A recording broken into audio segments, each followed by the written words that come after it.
mbokk yi dalee nag jàmm ci fii ci Voix du Sud ci entretien spécial bu ngeen tàmm léegi ndaxte saa su ne rek ñu daal di sekk waxtaan ak un acteur de la scène politique fii ci Ziguinchor tey nag ñu am mbégte di dalal kenn ci ñoom baat bu ñu ràññee la fii ci Ziguinchor di jël kàddu ci lu bëri lu jëm ci actualité politique bi waaye it di firndeel ay position am ci lu bëri li nga xamante ne mu ngi am ci langu politique bi Dame Beye lay wuyoo xam ngeen ko bu baax a baax kenn dootu ko présenté fii ci Ziguinchor sëñ Dame ñu ngi lay nuyu di la ziar.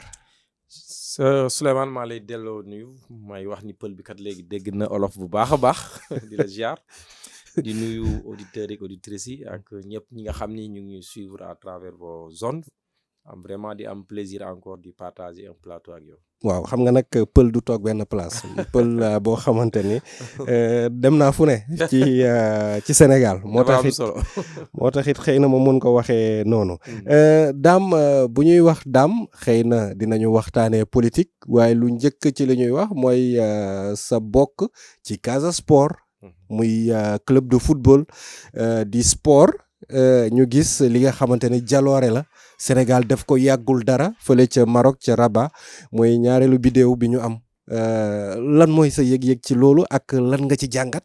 waaw am mbégte rek parce que tey képp koo xam ne ni doomu Sénégal nga damay naan doomu Afrique nga tey yaakaar naa tey am nga mbégte si li nga xam ne jaloore bi nga xam ne Sénégal def na ko parce que su fekkee pratiquement 32 équipes ñoo daje Afrique yëpp daje. daje Maroc pendant presque 1 mois di jongante. dëkk bu day ni Sénégal nga xam ni bokk na si mun naa ni dëkk yi gën a ndaw Sénégal si Afrique laa bëgg a wax sax mu jël boobu jongante mënuñu lu may am si mbégte kontaan parce que ñun sport dañ koy dund comme ni nga ko waxee léegi nii bokk nañu Casa Sport jiite fa li nga xam ni moo nekk le secrétaire administratif adjoint mais également yor kaddu Casa Sport chargé de la communication. donc club boobu bi nga xam ni mooy club Fagnon Casamance tey am na ay doomam yoo xam ni pratiquement tey ñi ngi biir Casa Sport. mun naa ne am nañ fa ñaar ñoo xam ne tey bokk nañ si ñi nga xamee ne ni am nañu sacre bi nga xam ne ni moom la ñu andil Sénégal le président également di Casa Sport également nekk membre comité exécutif Seydou Sané donc mun nañ ñi wax aussi champion d'Afrique la donc muy mbégte boo xam ne tey mbégte doublement laay wax en ak supporters yi ñu fay yóbbu voilà ak supporters yi ak Allez Casa waaw parce que tey gis nañ Allez Casa tey ñi nga xam ne ni taxawee nañ ko waaw parce que tey jongante am na si terrain bi mais jongante aussi amoon na également si li nga xam ni mooy turbine bi tey soo gisee tey supporters yi bi ñuy nekk première ville bi nga xam ni moom moo ñu accueilliroon mooy Tanger. je pense que tey gis nañ tey animation bi ñu def ko ville Sénégal pendant presque CAN bi yëpp. pratiquement foo tourner Sénégal ngay gis foo tourner Sénégal ngay dégg avec animation bu am solo. kon tey vraiment yaakaar na fierté la tey nekkaat Sénégal vraiment di féliciter vraiment xale yi parce que def nañu lu kenn mës ta def te ku def lu kenn mës ta def également ñu war la féliciter. war la encourager am yaakaar ni également dina continuer parce que am naa des jeunes yoo xam ne am nañu talent bi et mun nañ concurrencer à n'importe quel jour au niveau mondial te comme ñi ngi waajal mondial bi également am nañu yaakaar ni lu mel ni également dinañ ko reproduire au niveau de la coupe du monde. waaw wax nga ko sànq sax ci ndaje gi nga xamante ne ndaw yu Sénégal équipe nationale sekk nañ ko ak les plus hautes autorités gis nañu neexal bi nga xamante ne njiitu réew bi yëkkati na ko jox leen ko ay kàddu la 75 millions joueurs bu nekk ba pare it daggal la terrain sur la Petite Côte commencé nañu dégg sax ay wax ci fan yooyu naan fu réew mi tolloog ak situation économique bi di jël lu mel noonu di ko jox lan moo ci sa xalaat yow ci loolu. waaw man de dama koy rafetlu très honnêtement parce que damay faral di wax rek ku def lu rëy da nga war a am lu rëy. parce que tey nañ waxante dëgg rek mais dimanche passé amul benn doomu sénégalais boo xam ne ni nekk nga te vivre réew la tey partout tey le touru Sénégal dem. lan moo ko fa yóbbu mooy diplomatie politique diplomatie football bi nga xam ne tey moom la ñu am avec ndam bi ñu si am. je pense que tey lépp loo xam ne tey njukkeel la boo xam ne état wu Sénégal def na leen ko rek defal na leen ko dama yaakaar lu war la parce que les gens ne regardent pas waruñu xool trop montant bi 75 millions. je pense que par rapport à ces jours-là koo si demandé woon lu muy soo jëlee un Sadio Mané par exemple lu muy percevoir par semaine c'est plus de 75 millions. donc c'est absolument rien du tout. waaw soo seetee ñoom ñëpp. lu ñu jot lu si gën a bëri dañ koy delloowaat encore les populations maanaam seen i quartier seen i village seen i ville la ñuy jox am na ñoo xam dañuy accompagner ay néew ñu doole am na ñoo xam ay école de foot la ñuy accompagner am na ñoo xam ay club la te club yooyu yëpp ay doomu Sénégal ñoo ay ndaw ñoo fa nekk yoo xam ni dañuy bëgg sport parce que je pense que nit ñi comprendre ñu ba léegi lan mooy sport ak lan la war a mën a def dina tàggat ndaw li ba nga xam ne ndaw li dina mën a nekk koo xamee ni citoyen bu modèle lay doon. waaw mais économiquement également dafay joxe liggéey parce que tous ces enfants qui sont dans les clubs professionnels ils sont payés et difficilement ces clubs là aujourd'hui la ñuy tenir pour mun a fay seeni salaire. donc ñi nga xamee ne ñoo jógee si club yooyu tey retrouver au niveau de l'équipe nationale dem ñu jox leen lu doy ni 75 millions lu si gën a bëri man gëm naa ne dañ ko delluwaat si population waaw donc man gëw ma ni lu ñu war a rafetlu la parce que tey yaakaar naa temps wu kaan bi rek politique yaakaar naa fàtte woon nañ ko Sénégal lu ñu doon wax mooy Sénégal ñëpp tout le monde ñëpp ñi amoon ay problème fàtte woon nañ seen problème concentré wu vers l'équipe te je pense que loolu amul njëg. waaw ci ndaje googu sax gis nañu ab rassemblement wala boog dajaloo ñi nga xamante ni xëy na déggoowuñu woon torop ci jamono yële football bi tax na ba ñu dajewaat ñoom ñëpp ñi nekk ci ku jegeek ñi ŋànk réew mi ñëpp bokk taxaw rue de la République di fêter loolu. waaw loolu damay féliciter le président de la République parce que xam nga damay faral di wax ni politique am na mais war nañ di à un moment donné quand le Sénégal a besoin de nous ñu teg suñu menton politique de côté teg nos convictions politiques de côté. ñu ànd si li nga xam ne Sénégal moo ñu boole. te je pense que loolu la. Lions yi loolu la ñu permettre moo tax may wax ni ñi nga xam ne ñoo nekk di ŋaññi tey 75 millions yi c'est-à-dire gisuñu image bi nga xam ni football tey permettre nañ gëw ma ni tey situation bi fu mu toll tey Sénégal si weeri si ginnaaw ba léegi sax su président toogoon jékki-jékki rek woote ña fa daje yëpp dinañ fa daje gëw ma ko football rek moo ko mën. waaw te loolu nag yaakaar naa amul prix. kon nag ne serait-ce que pour ça rek man damay féliciter président mais également féliciter aussi tous les leaders politiques leaders d'opinion les organisations de la société civile ñi nga xam ni retrouvé wu nañu dimanche bi autour de l'essentiel mooy lan autour du sacre de l'équipe nationale loolu mooy Sénégal te dama gëm ni waru fa yem man dafa war a nekk déclic tey pour que le président puisse savoir que tey politique jàll na mais tey dañu war a ànd suñuy xel ak suñu xalaat boole ko pour xool naka la ñu war a def pour génne Sénégal si guuta gi nga xam ne moom la nekk jafe-jafe yi nga xam ne fa la nekk. D'abord c'est féliciter le président de la République mais aussi féliciter également les membres de l'opposition voilà les personnalités de la société civile leaders d'opinion voilà parce que pour man lii mooy Sénégal en fait mun na métti mun na jafe mais je pense qu'on sait se retrouver autour de l'essentiel et l'équipe nationale en tout cas nous a permis cela peut-être que su Diomaye jógoon si initiative boppam kese mu convoqué woon les leaders politiques gëw ma woon dina mun a am ñëpp dinañ ko doon tontu nii dinañ ko doon wuy si nii mais tey nit ñëpp wuy nañ ko amul polémique les gens sont retrouvés autour de l'essentiel mooy lan équipe nationale a gagné loolu sport rek moo ko mën def. maintenant nag le président de la République doit pouvoir saisir le bal en rebond parce que tey dajale lu mel noonu ñëpp accepte nekk sa wet war nañ ko mën a def également pour xool li nga xam ni mooy jafe-jafe sénégalais ñu waxtaane ko pour apporter des solutions. parce que politique kese politique politicienne bi nga xam ne moo fi nekk si dëkk bi xasante bi saagante bi man je pense que c'est pas ça au fait loolu la ñuy xaar si les acteurs politiques lu ñuy xaar si lan la ñuy xaar mooy lu mel ni dajee waxtaan xool yan solution lañ mun a apporter aux Sénégalais pour vraiment nga xam ni problème yi nga xam ni am nañ ko vraiment ñu mun ko dépasser. donc encore une fois c'est féliciter l'équipe nationale bi nga xam ni moom moo permettre à ce que les leaders d'opinion les leaders politiques puissent se retrouver je pense que lu am solo et je pense que war na mën a continuer sur cette lancée là. waaw ci taxaw seetlu googu sax liñ ci mën a jàngat mooy coalition bi dafa mel na taxaw na gën na huilé wu. ñoo ngi fa woon de. waaw Diomaye président. c'est vrai que je ne suis pas membre de la coalition Diomaye président mais mun nañu analyser comme tout Sénégalais parce que luñ si remarque bu njëkk bu ñu si mën a def c'est vrai que ñoom ñëpp ña nga woon fa. même su fekkee je ne sais même pas ordre protocolaire bi kan mooy rek mais le plus souvent on voit Mimi à côté de Ousmane. Et y a pas de discussion voilà di gis ko nekk toog voilà ñàngam voilà mooy loolu mais c'est vrai que ñoom ñëpp ñi ngi fa mais man constat beneen bu ma si def mooy est-ce que la coalition Diomaye n'est pas en train de endormir c'est-à-dire les membres de l'opposition yi fa nekk parce que la plupart de ces membres yi nga xam ne ñi ngi fa te ne woon dans l'opposition il fut des moments on les entendait parler. Attends Dame da nga bëgg a wax ni. loolu c'est une manière de museler. l'opposition c'est l'impression que j'ai en tout cas moom lay bëgg a wane. parce que Souleymane tey ñëpp ñi nga xam ne ñoo fa nekk tey nekkoon dans l'opposition tey ñi nekk dans la coalition Diomaye kenn déggatu leen si benn sujet. déet waay. man de déggatuma leen fenn. déggatuma si kenn si benn sujet lu tax je sais pas au moment où le camp d'en face est en train de se déployer de plus en plus yaa ngi gis ñi ngi mener ay activités lan moo tax peut-être ñoom ils pourront répondre à la question mais man en tant que jeune politique et observateur lu ma gis mooy en tout cas on a l'impression que tey la coalition Diomaye dafa mel ni stratégie également bu ñu mettre en place pour museler également certains acteurs politiques yoo xam ne bu ñu fa duggee déggatuñu ñuy wax. jàngat la mën nañ la ko nangul Dame laataa ñuy xuus bu baax ci waxtaan bi ñu delluwaat tuuti rek ci ginnaaw waxtaanee actualité au niveau local fii ci Ziguinchor yàggul dara ci plateau 31 décembre bi maa ngi lay dégg ngay soulever benn question bu am solo par rapport à la Sonacos di waxtaanee aspect insécurité bi nekk Sonacos quelques semaines lañ ci teg mu am benn l'accident bu doy waar bu fa am loo njort woon la loo jàngatoon la noo gisee woon Sonacos ak xëy na yow analyse bi nga xamante ne defoon nga ko fa.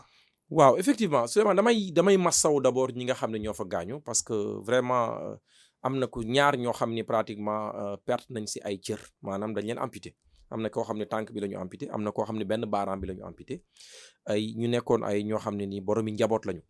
tey ku ñu amputé tànkoom gëmatuma ni dina mën a liggéeyti ki nga xam ni amputé nañu baaraamam tamit gëwma lam daan mën a def dina ko def effectivement 31 décembre dama waxoon si benn plateau bu ma déggee président de la république si mesures yi nga xam mi ngi ko doon annoncé di wax ni kat war nañu accompagner Sonacos en tant de milliards pour vraiment mu mun a jënd les grandes arachides ma ne leen attention la situation Sonacos bu Ziguinchor man su ma newoon à la place du président de la République je ne mettrai pas de l'argent pour acheter des graines mais je mettrai de l'argent pour moderniser la Sonacos soit benn ñi délocaliser Sonacos parce que position bi Sonacos utilisé pratiquement c'est au cœur de Ziguinchor te ñun ñëpp xam nañ produit yi nga xam ni Sonacos daf koy utiliser benn bu su mel ni ammoniac accident amoon na fi en 97 je ne sais pas au niveau de Dakar. Bel Air. Yéen a ngi fàttali ko avec les conséquences yi mu fi amoon tey Sonacos également mi ngi au cœur de Ziguinchor. te soo duggee biir Sonacos nga xool vétusté matériel bu fa nekk toi-même tu vas te poser la question naka la fa doomu aadama mën a nekkee di fa liggéey balaa ñuy jox xaalis pour jënd ay graines pour jox ay nit ñu liggéeyaat sur des matériels yoo xamee ne ni ça date de l'antiquité dama yaakaar ni dañ ko war a moderniser délocaliser ko génne ko si biir dëkk bi yóbbu ko en dehors de la ville tey am nañu ay plateau lu mel ni Agropole Sud yoo xam ne am nañu espace boo xam ne tey ak système bu bees bi nga xam ne am na tey avec les nouvelles technologies mun nañ moderniser Sonacos de telle sorte que ay nit mun nañ fa liggéey te duñu am benn kaaraange. gis nga Souleymane dama leen di invité ngeen def reportage ngeen dem taxaw buntu Sonacos rek vous allez avoir l'image di ngeen su ngeen gisee image yu doomu aadama yu génnee Sonacos nañuy mel si melokaanu tilim seen en tout cas melokaan bu ñuy am si wàllu habillement ba ñu def vous allez comprendre lan moo nekk si biir su ngeen fa duggee nag la situation est extrêmement grave. maanaam unité industrielle la. unité industrielle non mais c'est une usine en fait ce n'est même pas une unité mais c'est une usine la carrément. mais matériel bi. déet dama bëgg a wax ni ku fay liggéeyee kay xanaa lépp luy mesure de sécurité. non malheureusement les mesures de sécurité ne sont pas respectées à la Sonacos bu si njëkk mooy matériel bi déjà.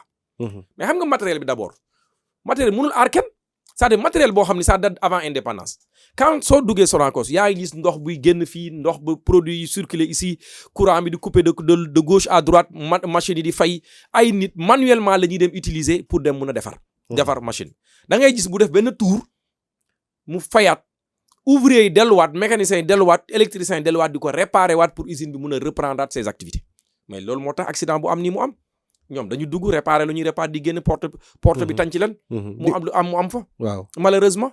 te pourtant je l'avais dit avertiroon naa ko mais malheureusement au Sénégal quand il parle les gens dañuy yaakaar ne tu es trop alarmiste quoi en fait mais c'est-à-dire moi j'adore man sama conviction mooy mbir mi nu mu présenté wee nañ ko waxee noonu pour ñu mun ko apporter les solutions et j'ai l'impression que les gens n'en parlent même pas accident la nit ñi fàtte nañ ko et c'est fini et si on ne fait pas attention lu gën a garaawaat dina fa amaat te je vous prends en témoin waxoon naa ko 31 décembre 2 semaines lañ ci des xawma 3 semaines accident bale am fa. waaw te di suñu deful attention lu gën a garaaw dina fa amaat lii avertissement rek la c'est la même chose avec le pont avec le pont Émile Badiane deuxième pont c'est la même chose qui est dans des conditions extraordinaires et jusqu'à présent on parle du pont mais ba léegi benn mesure d'accompagnement bu leer je dis bu xam nga daaw on nous avait parlé que c'était dans le budget finalement doo xam de qui croire c'est le ministre des infrastructures si vous vous rappelez avec le camp Yankuba était là-bas il avait parlé que c'était inscrit dans le budget les travaux vont démarrer bientôt année 2025 bi jeex na on est en 2026 le président annonce mais jusqu'à présent absolument en tout cas dara gisaguñ. à quel discours se fier? Malheureusement parce que la ñu ministre ba waxoon en son temps mu nekkoon ministre des infrastructures Yankuba mais année ba dem na ba mu écoulé ba mu jeex gisuñu parce que lui il avait dit que c'était inscrit dans le budget.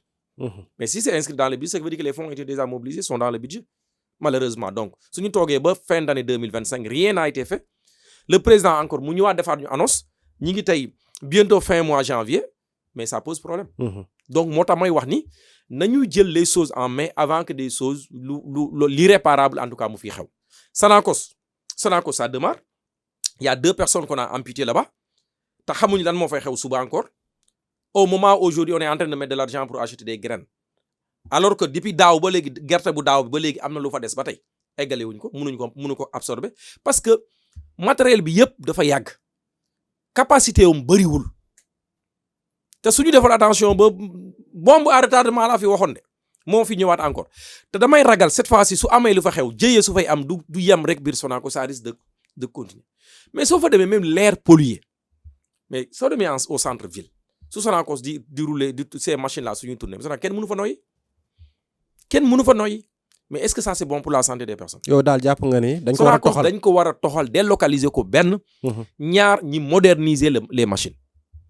pour permettre à ce que mu nekk au diapason avec les nouvelles technologies bi nga xam ne gis nañ ko ci ay usines yi fi nekk yu bees yoo xam ne tey soxlawul sa bras yu bëri mais tout est informatisé de telle sorte que liggéey bi day def doo am benn incident et ça passe très. waaw loolu ay moyens lay laaj. njiitu réew mi yàggul dara bi mu fi ñëwee daal dina féddaliwaat li nga xamante ne moom mooy plan Diomaye pour la Casamance def ci ay annoncé ci également koppar gu bëri gi nga xamante ne war nañ ko. mais man dama bëggoon. parce que aussi votre rôle en tant que journaliste de pouvoir vérifier. Certaines décisions que les politiques prennent. Mais le plan Diomaye a été lancé quand? L'année passée, non? Léegi mu am 2 ans. Léegi ñu dugg 2 ans. Waaw. Mais est-ce que vous vous êtes posé la question dem ngeen def maanaam en dehors des bilans qu'on vous présente. Est-ce que dem ngeen def xam nga tey si on a donné suñu di joxe nañ ay kits pour des maisons. Mais ce qui veut dire que kit égale maison. Si on a donné 100 kits mais égal ça doit être 100 maisons, non? Mais yéen da ngeen war a jël possibilité da ngeen war a jël cette responsabilité maanaam su ngeen jouer rôle avant-garde dem vérifier est-ce que effectivement ce qu'on est en train de vous dire ce qu'on est en train de présenter en termes de chiffres est-ce que ce qui se présente au niveau du terrain. J'en doute fort très honnêtement.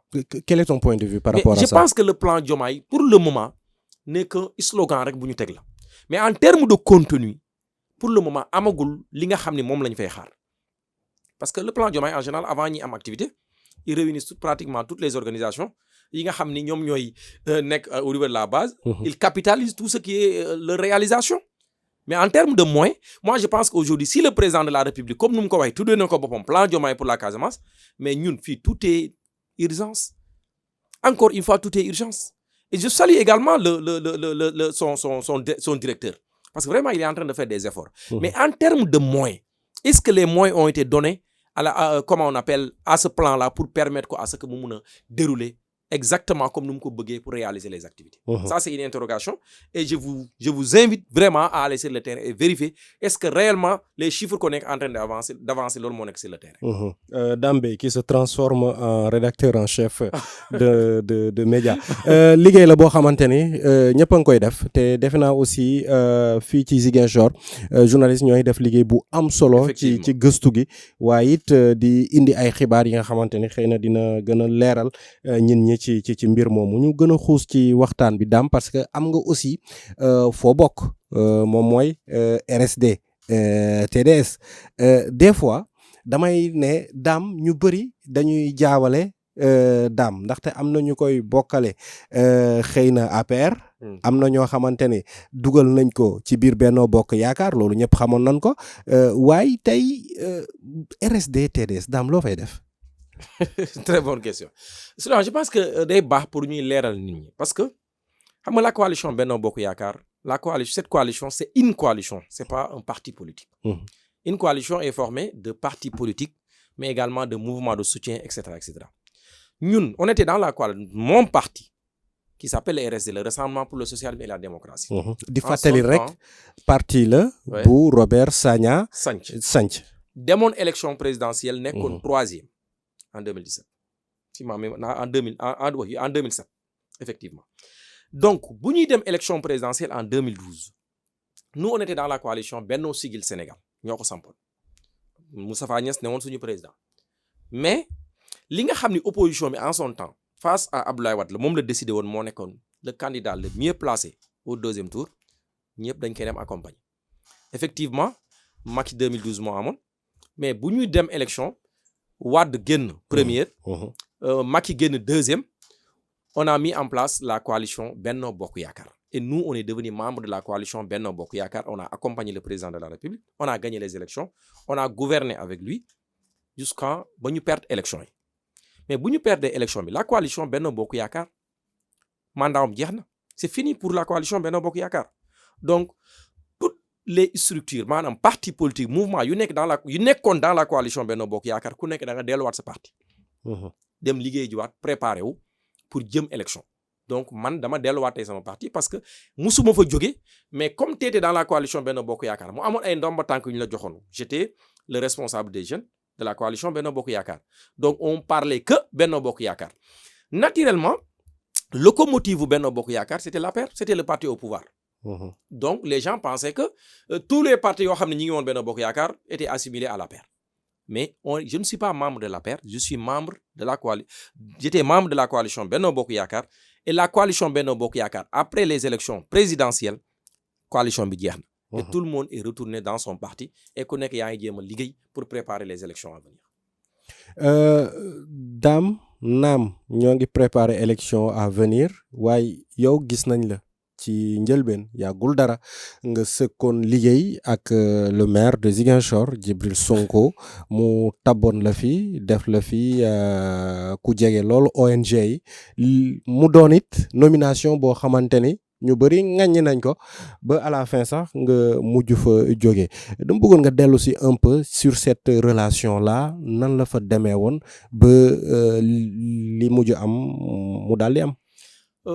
waaw Souleymane c'est effectivement li nga wax exactement noonu la demee mais damay un peu rappeler l'histoire man je suis conseiller municipal avant même que celui qui est devenu maire actuel maanaam moom ñoo bokk mandat maanaam man dama demoon dans une liste la liste de la coalition Benno Bokk Yaakaar demoon jongante ji Benoît Sambou nekkoon suñu candidat tête de liste majoritaire Seydou Sané nekkoon tête de liste départementale je pense si je ne me trompe pas ouais effectivement ñi dem élection nous avons perdu les élections fële Ousmane Sonko la ñu amoon en face mu gagné les élections et moi je suis passé sur la liste proportionnelle et je suis conseiller municipal au même titre que Ousmane au même titre que Djibril Sonko qui est devenu maire de la commune de Ziguinchor.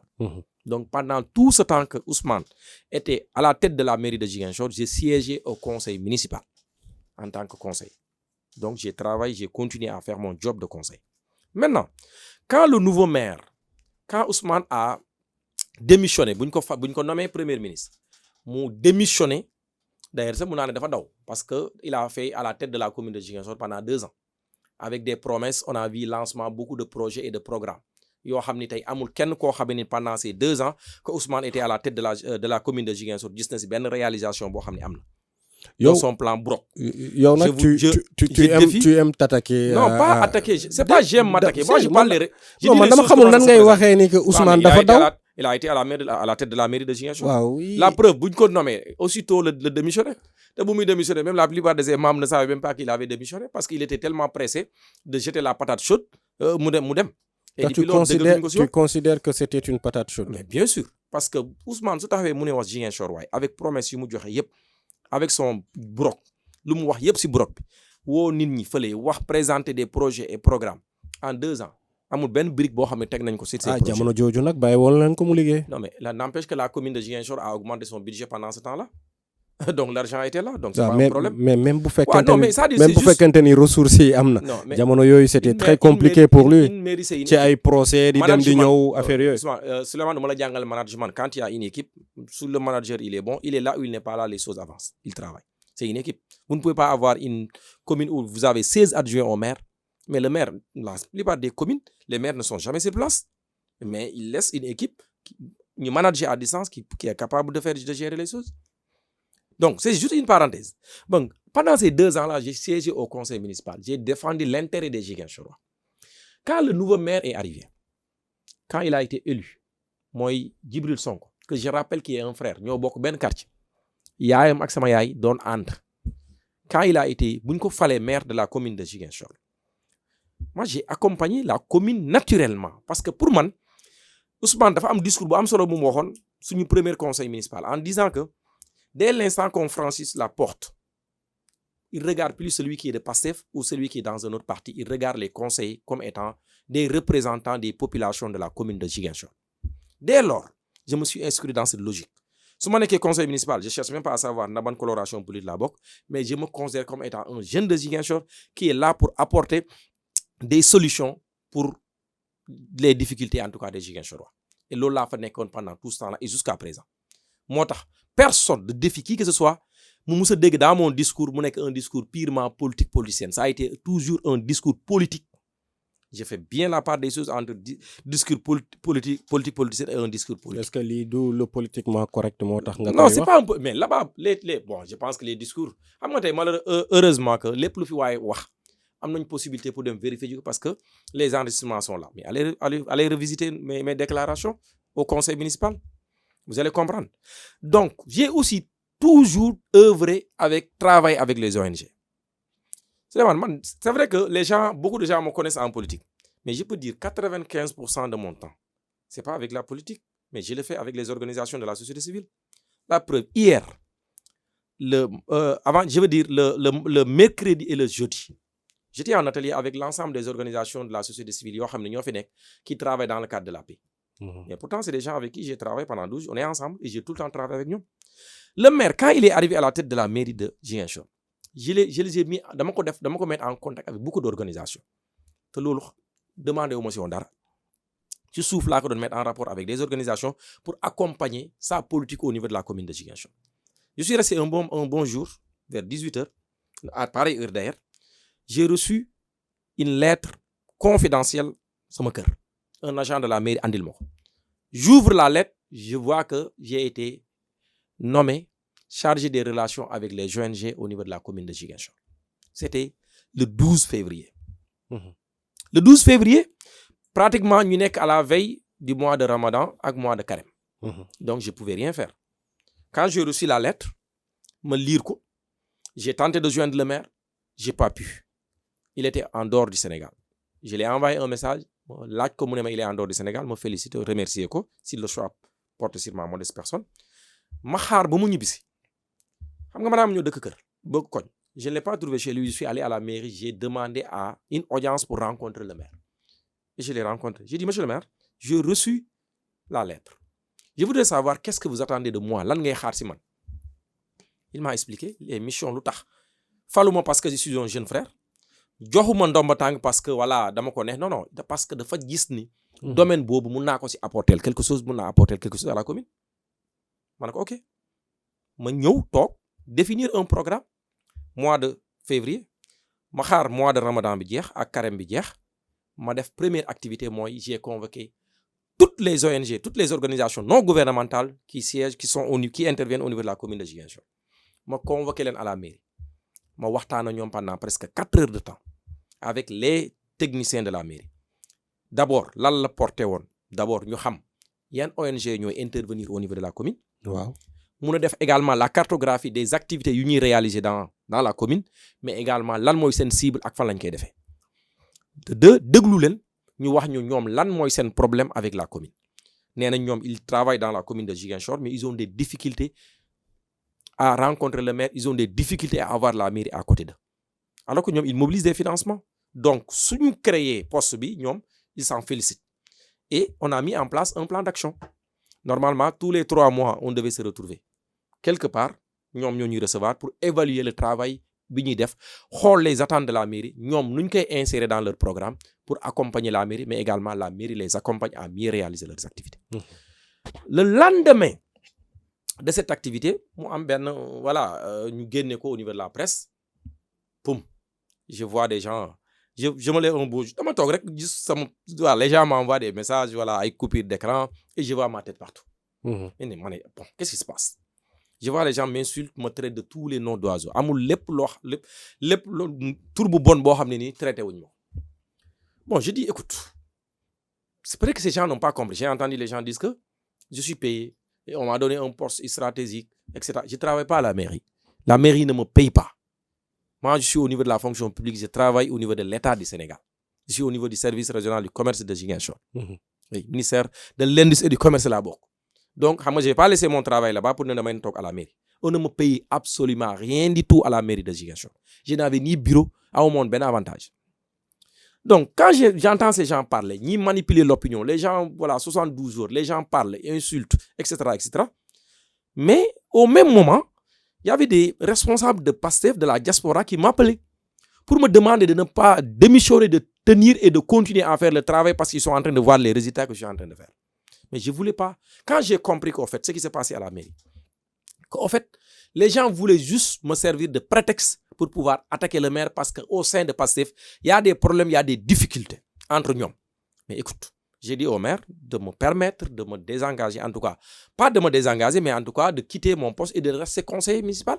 Et c'est ce que j'ai fait. J'ai démissionné tout bonnement pour laisser la place à quelqu'un d'autre qui peut continuer le travail. Et moi, je reste conseiller à continuer à faire le travail que je faisais. Et je continue à accompagner, à travailler avec les ONG jusqu'à présent à Ziguinchor. Mais la situation est extrêmement grave et l'eau le n'est que présentement. Parce que on a l'impression qu'aujourd'hui, avec PASTEF, toute personne, bon, beaucoup de PASTEF, tu es une personne à détruire, tu n'as pas le droit, même si tu as les capacités, tu as le droit à occuper un poste. waaw dinañ ci dellu si waat ndaxte li ngay wax noonu tamit am na actualité bi nga xamante ni ci coordonnateur départemental SONAGED bi la xëy na mën nañ ci wax ci kanam mais da nga junj sànq loo xamante ni ça a attiré mon attention parce que nee nga bi loolu xewee gis nga lu bëri te daf la informé ci lenn mooy ci biir PASTEF dafa am ñenn ci ñoo xamante ni dañu profité ci situation boobu pour mën a def ay règlement de compte ndaxte seen biir dafa bëri ay jafe-jafe mën nga leeral loolu. Seulement, ce qui se passe au niveau de PASTEF, au niveau de la commune de Ziguinchor, c'est inimaginable. C'est quoi? C'est-à-dire xeexante bu fa nekk man mënuma gëm ni ay nit yu bokk benn parti politique war nañ mën a am boobu comportement. Seulement, nous avons 16 adjoints au maire. Parmi ces 16 adjoints au maire là mën nga ma si citer plus de 2 personnes.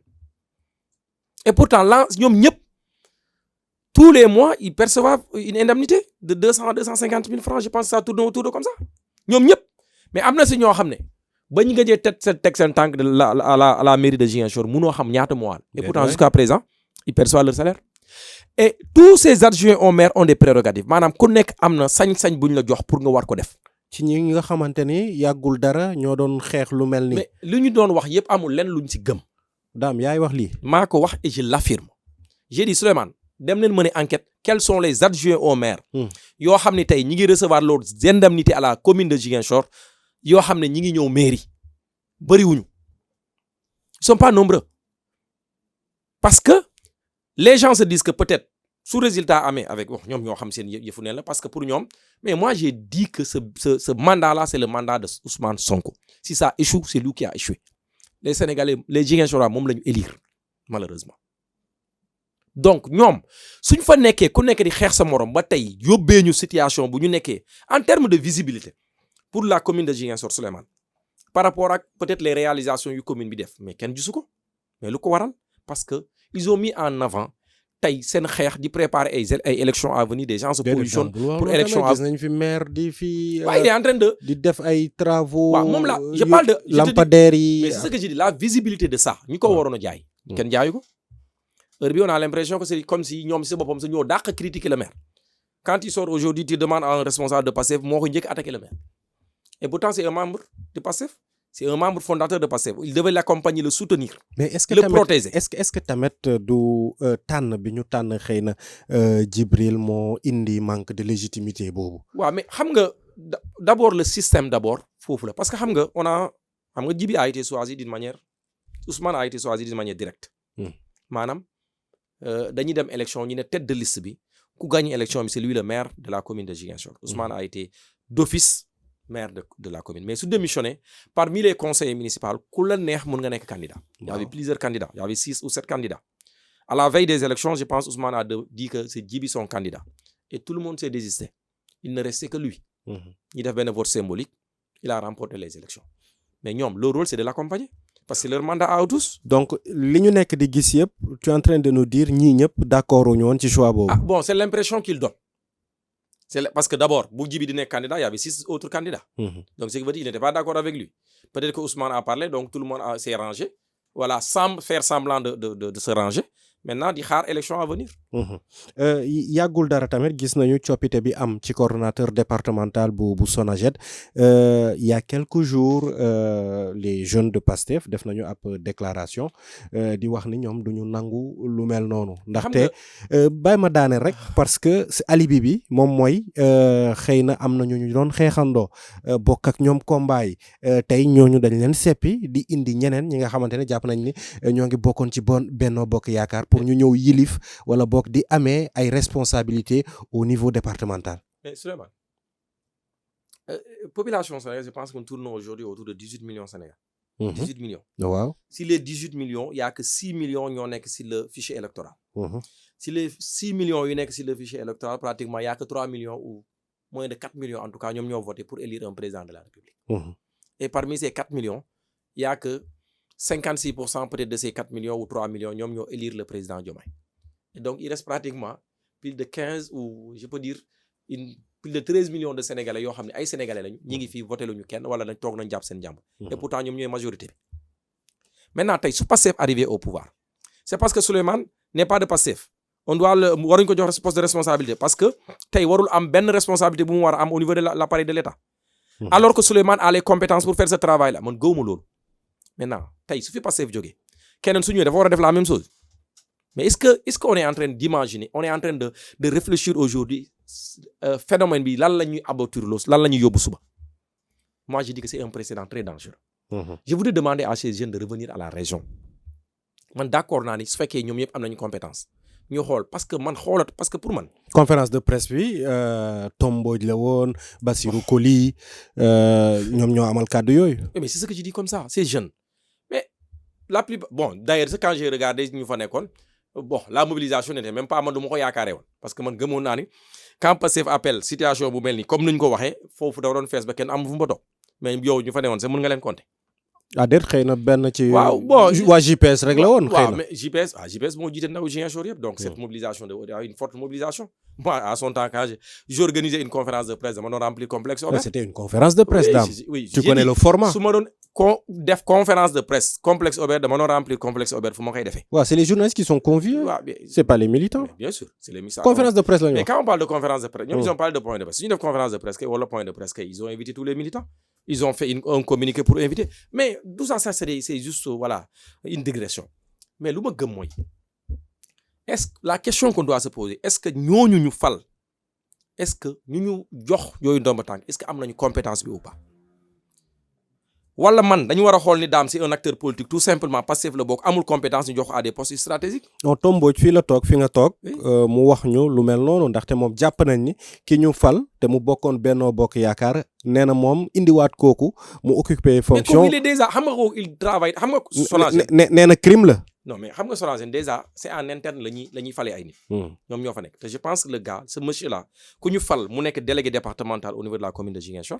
Je pense qu'il travaille déjà Sonaged donc c'est en interne lañu leen récupérer man je suis pour la promotion ku def liggéey ba comment on appelle politique ba yàlla may la nga dem nga gagner élection war nañ def promotion des jeunes man je l'ai toujours si loolu laa gëm. si loolu dama ko gëm. mais maintenant nañ koy defee également waruñu mettre en évidence c'est parce que diw bokkuloo rek man rek ñuy def animosité tey soo fi jógee keneen su ñëwee également moom tamit il va faire la même chose day nettoyer andiwaat ay nitam mais kañ la ñuy dem vers le développement. parce que man pour man développement compétence la demande compétence yooyu nag ndaw yi am nañ ko su fekkee à compétence égale ndaw bi Pastef la bokk à compétence égale kële fële la bokk mais su la neexee nañ ko jël awma si problème. mais c'est la question qu'on doit se poser. Tom Mbodj qui a été nommé délégué départemental de Oussouye mais c'est un géographe de formation il est dans son domaine et je rappelle qu'il a toujours travaillé avec Sonaged parce que lui il avait un cabinet son cabinet a toujours travaillé avec Sonaged jusqu'à ce que le directeur pense que lui mun na ko apporter des résultats si fu mu nekk mu jël ko maintenant lan la ñu war a xool ndax mën na ko wala mënuñu ko je pense que c'est la question maintenant faire la promotion des jeunes de Pastef je suis d'accord ils n'ont qu'à se battre à ce que les jeunes soient bien placés et cetera yooyu awma si problème. mais débat bi fi ñu ko bëgg a orienter moi je pense que war nañ ci def ndànk def attention parce que nguur day jeex te soo fi jeexee di nga am ay jeunes yu bokk ay cadres de Pastef yu occupé ay postes yoo xam ne am nañu compétence bi ñu war leen nettoyer également je ne suis pas d'accord. am na ay jamono sax sa jege gi nga jege woon Djibril ñu bëri ñu ngi doon wax ni buntu la rek da nga bëggoon dugg Pastef. Oh jamais ça je pense que moi j'étais très clair à la veille des élections balaa bu Ousmane démissionné à la veille des élections pour élire le nouveau maire de la commune de Ziguinchor j'ai reçu chez moi une forte délégation dirigée par Bassirou. daam bëggoon nga à un moment donné. non bëggoon nga laissez-moi finir rek. Bassirou moo nekkoon il était candidat il est venu à la maison nous avons discuté pour sa candidature parce qu'il venait solliciter ma voix parce que je suis conseiller municipal. Bassirou Koli avec sa délégation. Lors de nos discussions on est allé même jusqu'à me proposer à ce que ma ñëw Pastef élection yi jeex na voilà c'est derrière nous viens ensemble on travaille il faut leur demander à eux tous lu ma leen wax yéen a gëmoon seen combat yéen a ko gëmoon yéen a gëmoon seen projet vous vous êtes battus jusqu'à arriver au pouvoir. Allez gouverner laissez-nous dans l'opposition et moi je reste et je demeure et je reste dans l'opposition ça c'est ma conviction. Souleymane je suis pas de ceux qui pensent que soo perdee élection rek da nga war a dem daw au pouvoir je ne suis pas de ce genre là je ne vis pas de la politique. D'ailleurs la question que tu m'as posée tout à l'heure lu tax tu m'as dit lan laay def RSD mais c'est parce que mes convictions sont avec RSD foofu laa gëm sama conviction foofu la nekk si loolu laa nekk et foofu laay continuer liggéey. daam nag RSD moom xam naa. anciens yi rek a ko xam de. waaw mais ndaw yi xamuñu RSD. waaw loolu moo tax nous sommes dans une phase de. manque de visibilité non xam nga. RSD moom tojul fenn. non mais xam nga su ngeen ko gisee xam nga déjà soo nee RSD tojul fenn. waaw. RSD TDS laisse-moi finir rek avant assemblée bi. y a jamais d'assemblée bu ñu créé RSD ba tey amul benn élection bu am Sénégal boo xam ne ni amuñu député au niveau de l'Assemblée nationale. ça n'a jamais existé. te foofu la ñuy mesurer baromètre bu ñuy mesurer les partis politiques c'est l'Assemblée nationale. bii mooy première élection bu ñu dem amuñu député au niveau de l'Assemblée nationale mais toutes les élections passées te bi ñu créé RSD ba léegi te 10 ans 15 ans la ñu am je pense ba léegi on a eu des députés. on a eu des maires. Jusqu'à présent, on a eu des maires. Mais au Sénégal, quand tu fais le tour, on a plus de 500 conseils. Waaw Dame lan ngeen ci namm ci RSD TDS. Non mais RSD c'est un parti politique. Nous sommes dans une phase de reconstruction defaraat suñu bopp parce que effectivement beaucoup ñu fa newoon ay mag bëri nañ fa. À l'occurrence celui qui était le secrétaire général national Robert Sagna. Il est âgé. Il a pris sa retraite. Aujourd'hui, il fait partie des anciens. C'est une icône. Il a travaillé le Sénégal lu mu defal Sénégal góob ma ni am na koo xam ne defal nga Sénégal lu mel noonu. tey pare na. tey on a un ancien ministre de l'agriculture, ancien maire de Ziguinchor. Voilà, quand on parle d'un homme d'État, c'est lui un homme d'État. D'ailleurs, c'est l'occasion pour moi de féliciter le conseil municipal parce que Boulevard 54 mètres va porter bientôt le nom de Robert Sagna. Non, lors de notre dernière session, mais le conseil a voté pour donner la dénomination de Boulevard 54 mètres ñu baptiser ko à Robert Sagna. Je pense que loolu de yaa ñu koy xibaar. waaw ma jox la xibaar boobu parce que conseil municipal bu am bu jógee passé ni fait partie des décisions yu conseil bi jël. parce que Boulevard 54 bi su amee à Ziguinchor c'est grâce à Robert Sagna. C'est grâce à lui. C'est pas quelqu'un d'autre, c'est grâce à lui moom moo ko andi Ziguinchor a pas mal de projets jarul peut-être un jour on aura l'occasion de revenir par rapport à ça. Mais pour wax ni tey celui qui est devenu le secrétaire général de notre parti mais c'est un professeur de l'université mooy le professeur Melia Mendy. Ouais. Donc aujourd'hui on est en train de rajeunir aujourd'hui le parti. On est en train de travailler à ce que les jeunes puissent intégrer le parti parce que c'est dans les partis politiques qu'on arrive à s'épanouir pour vraiment aspirer à des postes de responsabilité. Waaw mais 2027 soreetul xanaa yooyu yaay doon candidat RSD bi pour la commune de Ziguinchor. Très honnêtement au-delà du RSD on est en train de travailler vraiment dans une nouvelle dynamique. Cette nouvelle dynamique, c'est de prendre en charge les préoccupations aujourd'hui des jeunes. Moi, là. Parce que l'expérience, c'est ma petite expérience moi, dans la vie politique. De plus en plus, on est en train de voir que les partis politiques, les jeunes ne s'adhèrent pas aux partis politiques.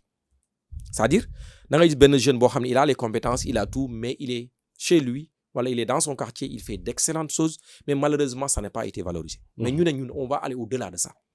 C'est de mettre en place une plateforme qui va réunir tous les jeunes leaders politiques moo xam foo munti bokk. Société civile voilà etc. autour de d'une idéologie mooy lan dem élection locales yi ñu jëm te dynamique boobu la ñu nekk di liggéey ça va en dehors day dem au-delà de nos partis politiques tey c'est vrai on a nos partis politiques on verra le moment venir lan lañ si décider mais tey si dynamique boobu la ñu nekk parce que nous avons des ambitions personnellement moi j'ai des ambitions pour la commune de Ziguinchor. Donc 2027 tu es candidat.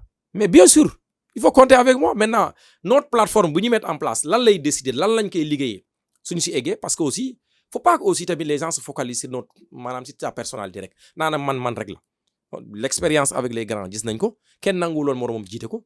tey ñun bëgg nañu départir de ça ñu xool lan mooy intérêt wu Ziguinchor yi lan mooy meilleur profil wu Ziguinchor ñu accompagner su fekkee daam la nañu choisir j'ai l'expérience am nañu je pense que lépp loo xam ne tey war nañ mën a permettre aujourd'hui à être maire de la commune de Ziguinchor. Au-delà du choix l'ambition laa bëgg a wax yow loolu nga bëgg en 2027. effectivement je suis candidat pour les élections de 2027. dama bëggoon mu leer. mais ça c'est clair. maintenant ma candidature c'est au sein de cette plateforme qu'on va le mettre en place la ñuy def la ñuy nekkee mu amaat d'autres candidats. yu ñuy waxtaanee wala au sein de notre parti. mais su mu waxtu bi jotee dinañ ko discuter mais Dame est candidat pour les élections locales de 2027. waaw leer na nañ Dame Beye candidat pour les élections de 2027 Dame li ñu cëraloon ci waxtu daanaka jeex na ñu bàyyi la rek nga daal di tàggatoo. waaw di remercier Souleymane bu baax di remercier également Sana et tous les techniciens. pour le travail que vous êtes en train de faire parce que c'est vrai que c'est la première fois moo fi dugg doon naa leen suivre de loin mais je vois que vous êtes en train de faire de grands pas et je pense que c'est une fierté de voir tey plateau bi yëpp ay jeunes ñoo fi nekk et je vois aussi les techniciens aussi ay jeunes ñoo fi nekk vraiment c'est de vous féliciter de vous encourager à continuer sur cette lancée parce que man dama gëm ni tey le changement jeunes yi rek ñoo ko mën a apporter c'est vrai qu'on doit pas exclure les vieux on doit être avec ñoom mais tey ñun ñoo am la force de pouvoir porter le changement ñun ñoo am la force de pouvoir porter le développement encore une fois félicitations à toute l'équipe di remercier les auditeurs ak ñëpp ñi nga xam ne ñu ngi ñuy suivre di wax ni cette jeunesse là c'est une jeunesse engagée et on est prêt vraiment pour briguer en tout cas un mandat au niveau de la commune de Ziguinchor. Bonne chance pour 2027. J'espère que tu seras mon directeur de campagne. Dame Beye moo nekkoon suñu gan tey ci entretien spécial bi cant ak ngërëm ñeena leen laataa ñuy tàggatoo rek seede la ndaxte wax na ko ñu nit seede buñ koy apporter la liggéeyam weesu na ci politique bi sekk nañu liggéey ak moom lu bëri ci ONG bi man bi ma koy gën a xam sax c'était avec Gorée Institute. effectivement ci laa ko gën a xam. avec AIFES voilà. waaw AIFES exactement waaw macha allah moom it mu nekk ku dal dégluñu ba pare it daal di nangu ñëw ci. émission bi ñu ngi ko ci sant di ko ci gërëm canta ngërëm ñaana leen di leen jox dig daje ci yeneenu jotaayu xibaar fii ci Voix du Sud jaa ngeen jëf.